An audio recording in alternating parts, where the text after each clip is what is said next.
Hey guys, and welcome back to another video. My name is Emily, and I am an indie writer slash author, I guess, soon to be.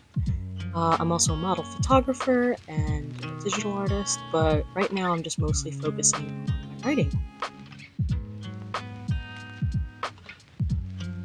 So my boyfriend had never been to the Museum of Natural History, so we figured we should do that in New York before we go back to Florida, hopefully by the end of this year. And it was just really cool. Honestly, it was really overwhelming and overstimulating in my opinion. There were a lot of people, as you can see. And honestly, we were only there for a few hours, but it was an amazing time. And we got to see some really cool things. And surprisingly, if you see all the people in the background, this is a Wednesday afternoon, like right in the middle of the afternoon on a Wednesday. There were so many people. I was like, what?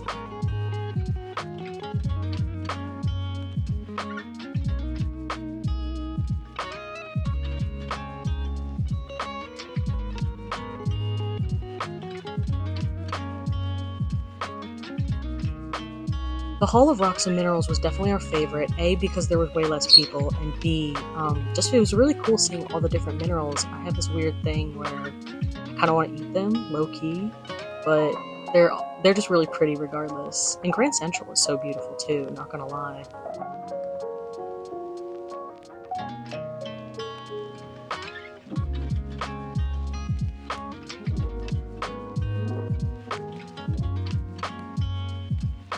Also guys, sorry my desk is always a mess. I'm constantly rearranging it based off of whatever I'm investing my time into. But I just wanted a cute way to display my keychains and pins that I designed for my small business, as well as just kind of keep an open space for my books and have a place to just write and think and, And here is a little bit more of a close-up of the FreeWrite Alpha, which is honestly my new favorite writing tool. It was way overpriced in my opinion, but definitely worth it for me. Obviously, you'll have to gauge it for yourself. But yeah.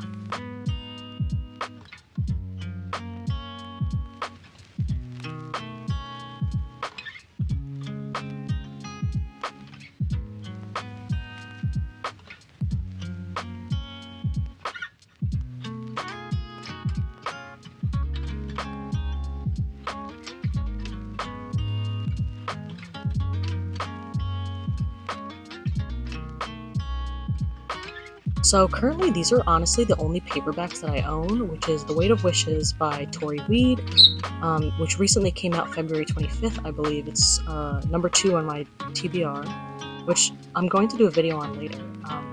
Next I have Probability of Time by Tim Coster. I read this a few years ago and I definitely want to read it again soon. It's definitely one of my favorites.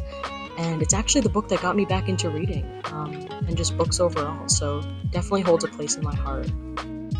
Next is Somewhere in Between by Dawn Hosmer. I used to follow her on Twitter. I don't really know what happened to her. I don't know if she's still active. I don't know if she's still active on social media, but this, I haven't read it either, but it has just been sitting in my TBR pile, as well as this book. A lot of these books I haven't read except Probability of Time, but I'm so excited to read these, and I'm just like, ugh, I can't buy any more paperbacks until I read these ones. I'm like, ugh, I want more paperbacks.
Hey guys, and welcome back to another writing vlog, chat, etc.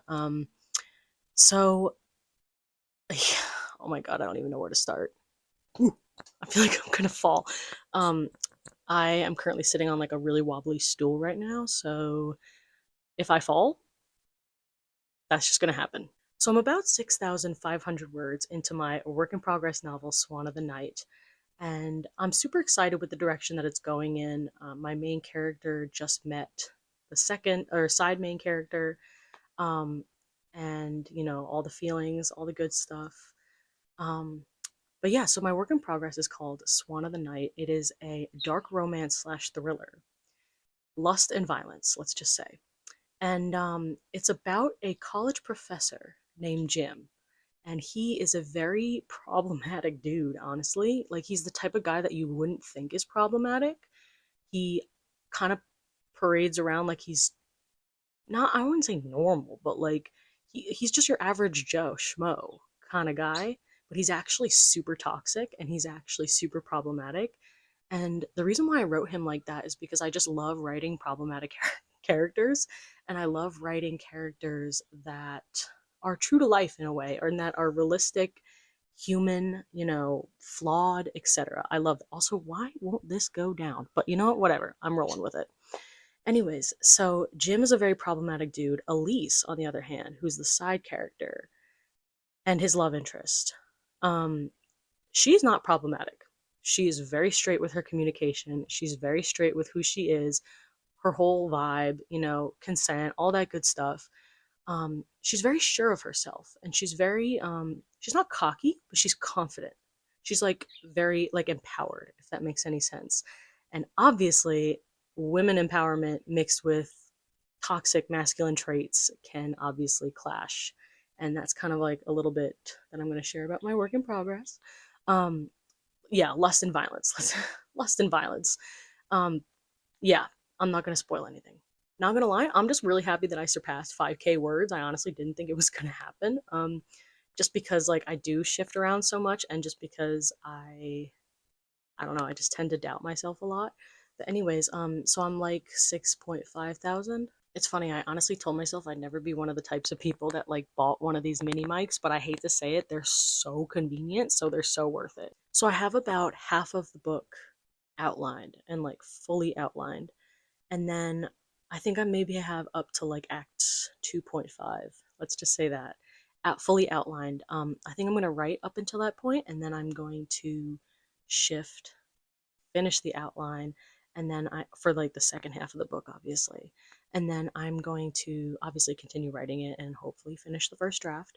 Um, but yeah, so much has been like, I don't know. It's like I never really thought that I would grow kind of attached to my characters. I don't know. Like, I always thought authors have always said, or at least, like, I don't know, I've heard that their characters are like their children, or their characters are like their friends, or something like that. And, like, I wouldn't necessarily say that my characters are my friends, but I would definitely say they hold like a special place inside of me. Because even though my main character, Jim, is super problematic, I love the story that I'm telling. And I love how human it is, and raw, and violent and rough, but also beautiful in its own way. It's super fucked up, but it's human. You know what I'm saying? Like, there are human elements of being flawed, being super toxic, I would just say, and also how to deal with that.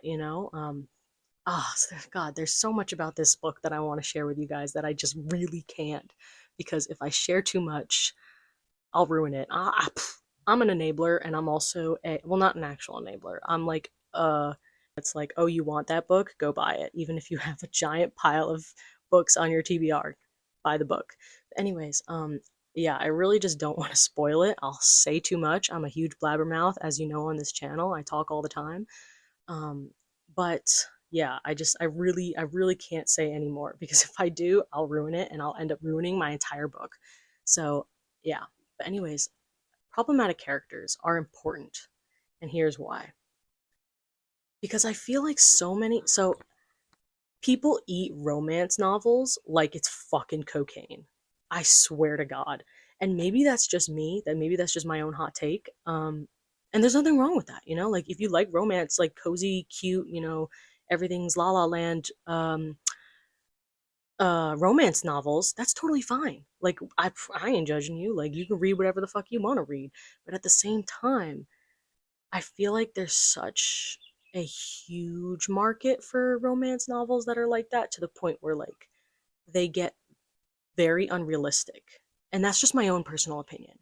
I feel like a lot of the characters are written very, very like that, very whimsical, very, oh, everything's gonna be fine and we're gonna fall in love and we're gonna do this and it's gonna be great. Like, and again, nothing wrong with that.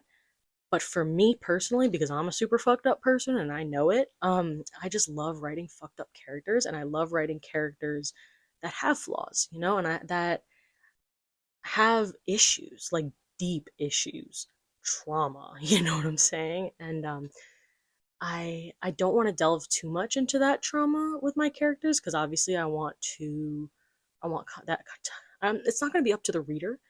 um you'll see why the character is the way they are, but I didn't want it to be too, I don't know. I didn't want it to be too cliche. Also, so I pretty much only read indie books right now. Maybe that's just me. I like supporting indie authors. Nothing wrong with traditionally published books, but I just love supporting indie authors and people chasing their dream no matter what. But anyways, also the query crunches are fucking scary. Also, I'm just really impatient, so I don't feel like waiting months to get a reply. Mm-mm, not a thing for me. No, thank you. But anyways, so I pretty much only read indie authors right now, and right now I'm reading Rust Colored Rain by Otto Schaefer, in my spare time, of course. And it's so good. I really like it. It's in third person, I think. Um, and the funniest thing about that book is that it's actually, so it's a zombie book, but they're not, in my opinion at least, they're not exactly like zombies. They're not like the undead, if that makes any sense, but they're very zombie like, um, in their mannerisms and like their descriptions and all that good stuff. But the funniest thing is that I actually have to read this book in like increments, and like when I'm, at home and cozy and, whatever, because this book is so well written that it literally gives me anxiety. I'm not joking. I read maybe like 3 or 4 chapters, like maybe in one sitting, and in I went outside and I was like, it better not rain. Mm-mm. No, thank you. Like now, every time it rains, I'm like looking at the ground to make sure it's not that color. I'm not going to say any more because I don't want to ruin the book if you choose to read it. But anyways, I highly recommend Rust Colored Rain by Otto Schaefer. Support indie authors. So the keychains that you saw in the earlier clip, I was originally going to wait and add those to a book box once the manuscript is finished. But I actually ended up deciding to add them to my coffee shop early, or Kofi, KO-FI. Yeah. I decided to add them to my shop earlier because just to get the hype out there, just in case anyone wants to support. They're just super cute. And I have so many blanks lying around, so I just figure like if anyone wants to support and buy them, like they're just cute. Cute little accessory. But anyways, that, the keychains, and as well as the uh so I have two poetry books out. I have Older, which is like my main one, and then I have From Within a Broken Heart, and that is a kind of like a chat book, more of a chat book. There's maybe like 30 pages, I think. Um, and that's like a blast from the past poetry book. I didn't write any of those recently. I wrote them back when I was in high school, when I was maybe like 14, 15, 16. And I decided to release them just because, why not? But anyways, I have signed copies, individual copies of those two poetry books in my coffee shop. So if you don't feel like going to Amazon or Barnes and Noble, and you just want to buy from me directly and buy a signed copy, now you can do that. But the cool thing is that I also, so like there's like a note feature, and I really like it because, say, for example, you want to buy it for someone who likes poetry, you can obviously add their name, or you could add like a little message you want me to write, and I will do that for you. And it'll just be, I don't know, it's just super cute. It's just a super cute idea. I know a lot of indie authors on TikTok do that with TikTok Shop. Oh my god, I'm waiting for TikTok Shop to um review my information and hopefully accept me, so that I could start selling signed copies on TikTok Shop as well. Even though I'm not gonna lie, I fucking hate TikTok. I fucking hate it. It's so annoying. I love TikTok for what it is in regards to, news, comedy, educational purposes, etc. I love watching TikTok. I hate making TikToks. It's fucking annoying. And yo, I have big news coming up too. Actually, no, fuck it, I'll just tell you. So, I'm actually going to be on a writing podcast soon and later in April. And one of the topics we're talking about is that as a writer nowadays, you kind of have, or any type of creative, you have to be a content creator. Like, you just have to. I mean, technically, you don't have to, but if you want to see any type of internet support, you kind of have to be a content creator. And I'm going to talk about that topic then. But yeah, I just wanted to share that with you guys. Anyway, guys, thank you so much for watching this video. I appreciate. Sorry, that weird noise was my cats. I appreciate every single one of you guys, views, comments, everything. Obviously, most of the content that is kind of popular on my channel is adoption related. Because if you go back, you'll see I made a few videos regarding adoption and transracial adoption. Which I always have to explain. It means when adopted child is a different race than their adoptive parents. That's what transracial adoption means. No, it does not mean that I think I'm a white person. It just means that my parents are white and I'm Asian. But anyways, so a lot of the videos that I did earlier were on transracial adoption and just adoption as a whole, and some of them went a little like viral. I wouldn't say viral, but they have over 100,000 views. And to this day, I still actually get comments and, some hateful comments, some great comments, messages, etc. And I get that to this day. And I made those videos maybe like 6 years ago, 7 years ago, more now. I was still in high school when I made those videos, and I am well out of high school. But anyways, I just wanted to share that I appreciate every single one of you guys, and I don't know. Thank you for my cat literally just jumped. I don't know if you saw that. But anyways, um I appreciate every single one of you guys and thank you for following me on my little writing journey.